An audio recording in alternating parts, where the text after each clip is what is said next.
So మన మంగ్లీ గారు అయితే big boss season grand finale stage మీదకి అయితే వచ్చారంట. సో ఎందుకు మీ అందరికీ తెలుసు, మంగ్లీ గారు అంటే ఆబ్వియస్లీ ఒక మంచి సోల్ఫుల్ సింగింగ్ పర్ఫార్మెన్స్ ఇవ్వడానికి అయితే మంగ్లీ గారు సీజన్ గ్రాండ్ ఫినాలేకి వచ్చారనమాట. మంచి మంచి పాటలతో అందరిని అలరించారంట. సో మంచిగా చాలా బాగా సాంగ్స్ అది పాడి అందరిని ఎంటర్టైన్ చేశారంట. మంగ్లీ గారు ఇదివరకు కూడా ఒకసారి వచ్చారు, బట్ ఏ సీజన్ అనేది గుర్తులేదు ఇలాగే సాంగ్ పర్ఫార్మెన్స్కి.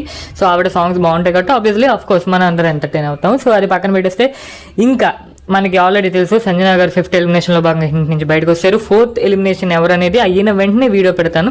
రేపటితో బిగ్ బాస్ అయిపోతుంది కాబట్టి ప్లీజ్ నా ఛానల్ని సపోర్ట్ చేయండి. మీరు ఈ వీడియో ఎక్కడ వరకు చూసుంటే ఐఎమ్ రిక్వెస్టింగ్, ప్రతి ఒక్కరిని అడుగుతున్నాను. అండ్ అదేవిధంగా మీరు మీ ఆఖరి ఓటుని శుక్రవారంలో భాగంగా ఎవరికి వేసారు, మీ లాస్ట్ ఓట్ని విన్నర్గా చూడాలనుకున్న పర్సన్ ఎవరు, మీ ఆఖరి ఓటు ఎవరికి వెళ్ళిందని ఆ కంటెస్టెంట్ నేమ్ని కామెంట్ చేయండి. మీ ప్రతి కామెంట్కి నా రియాక్షన్ ఉంటుంది, అది మాత్రం పక్కాగా చెప్పగలుగుతాను. అండ్ అదేవిధంగా రవితేజ గారు వెళ్ళారు, శ్రీకాంత్ గారు వెళ్ళారు, అండ్ తర్వాత రోషన్ గారు, మొత్తం చాలా మంది సెలబ్రిటీస్ వెళ్ళారు. ఎవరెవరు ఎందుకు వెళ్ళారు, ఏమేమి చేశారనేది వేరే వీడియోస్ పెట్టాను, నా ఛానల్లో ఉంటుంది, ఒకసారి చెక్ చేస్తే మీకు అర్థమవుతుంది. సైనింగ్ ఆఫ్, మీ టీఎన్ఆర్, బాయ్ బాయ్.